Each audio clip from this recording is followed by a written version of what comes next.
what's up and welcome back to my channel. I'm so happy to be here. I have been gone for so long, longer than I ever imagined. I'm sorry. I never planned on being away from YouTube for this long. I always loved creating videos. I loved creating content. I loved interacting with, everyone who does support me and my channel, and I was in a bad place, and it was something that I never talked about. I didn't bring that sort of negative energy onto my channel, and I didn't share it with you guys, and it's not because I didn't want to share it. It's one of those things that I just wasn't ready to talk about it. I wasn't ready to deal with it, and I was still trying to process everything because my whole entire life changed. And now I can say it changed for the better, but at the time I felt like everything just came crashing down, and it was really hard to deal with. Again, I'm so sorry. I'm sorry that I've been gone. I don't want to get too much into that because this is not what this video is about. So today we're going to be talking about 10 healthy habits that you should start in 2021 since it is a new year. Okay, so first I do want to say I'm not a doctor, I'm not a dietitian, I'm not anything in the health world. These are just things that I have done that I have noticed a major change in my physical, mental, emotional health. These are things that really helped improve my life. Okay, first healthy habit number 1, you had to see this coming. It's celery juice. Celery juice has been something that I have been doing for a long time. I'm not going to touch too much on this because I do have a whole video on celery juice. It completely changed my life. If you have an autoimmune disease, I highly recommend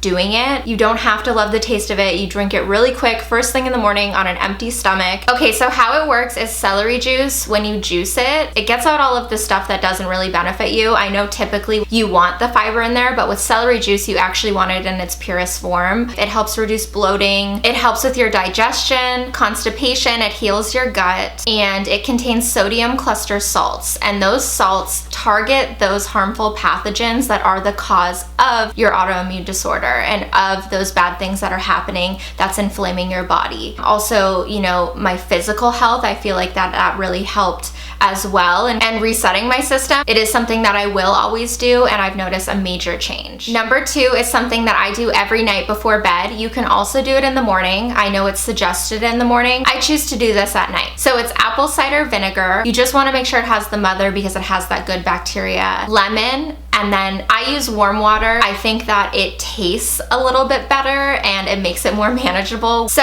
apple cider vinegar, lemon, and water, it does help aid in your weight loss journey. So if you are trying to lose weight, it is something good that you could do. It helps heal your gut, contains good bacteria that is good for your gut and good for your, your insides and your body overall. It balances your pH, it boosts your immune system, it regulates your blood sugar. I love sweets, I love candy, I love chocolate. It helps curb that sweet tooth that you may be battling, especially if you're trying to lose weight. Next up is something that I have recently incorporated into my daily routine to help support my overall health. It is the black elderberry syrup. So I do take 10 milliliters of this. That's the recommended dose for daily maintenance every day. This has so many benefits, you guys, and I think it's really cool that you can take it for overall maintenance. Elderberry syrup is packed full of antioxidants. It helps boost your immune system, which we all need right now with everything going on. And then the black elderberry syrup actually does help calm inflammation. So anything that is anti-inflammatory, I do always try to incorporate in my diet. Number 4, water. So water, definitely super important. I feel like we all know this, but drinking 64 ounces of water, I find that's the perfect amount for me. Yes, sometimes it's challenging, but if I do have a nice water bottle that I enjoy drinking out of that isn't too heavy, that's another thing. If it's too heavy, I don't want to carry it, I don't want to bring it around. But the more water you drink, the better you feel. If you're replacing all of your, other drinks, or if you have, a sugary drink, a soda, once a week or a couple times a week, and you limit it and replace everything for the most part with water, you will see a difference in the way you look. Water is amazing for weight loss. When I was trying to cut, the couple pounds that I wanted off my body, water, it flushes out toxins, it boosts your metabolism, it keeps you fuller longer, and it also helps hydrate you, which is what every body needs. Something easy like incorporating more water into your life, it will make such a big change in your overall health and even your physical appearance. Okay, so number 5 is exercise. And I know another one sounds like a given. So you guys know I'm a huge advocate for the gym. I found the gym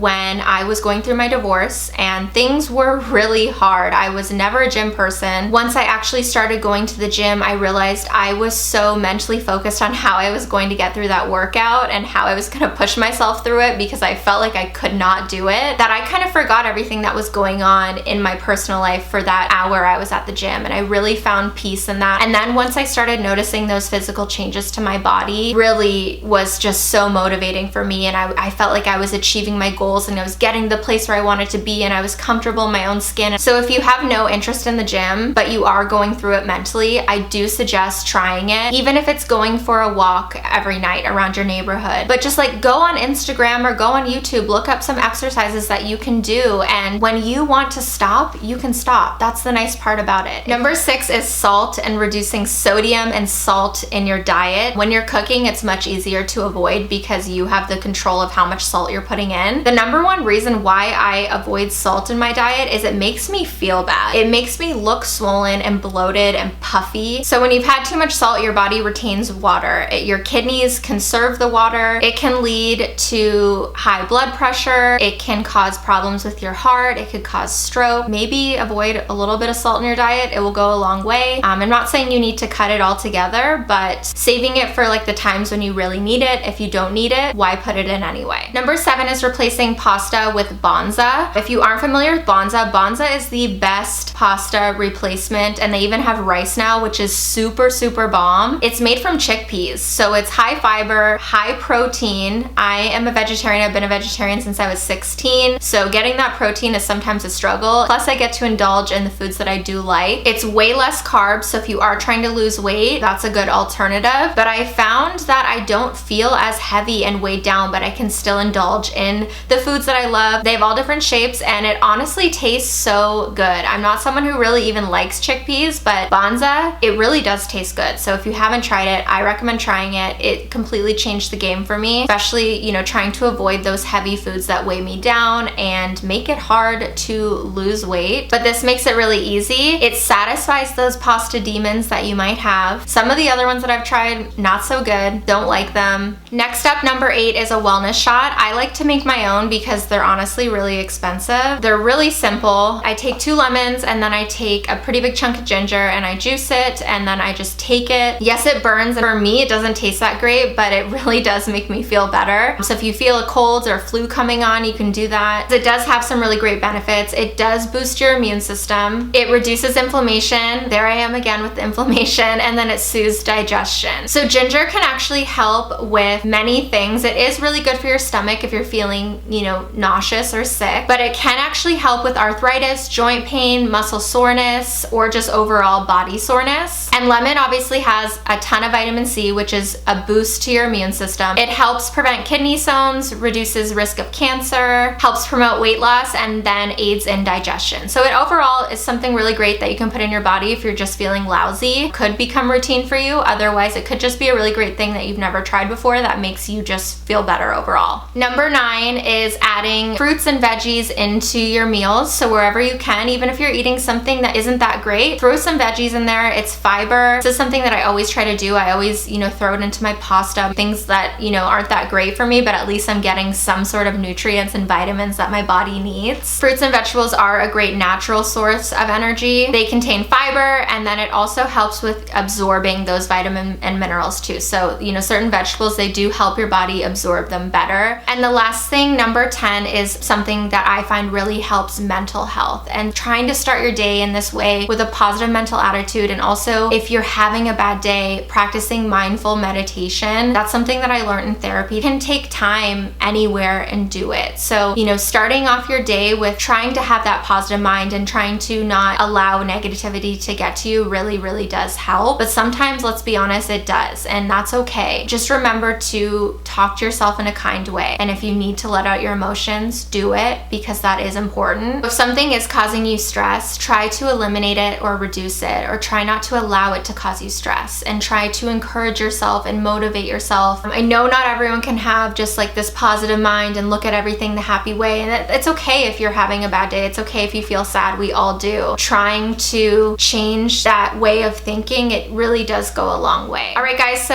that is it for today's video. I know it was something different, but I thought it was perfect to kind of kick off 2021. I hope you enjoyed it, and I will see you guys soon. Bye!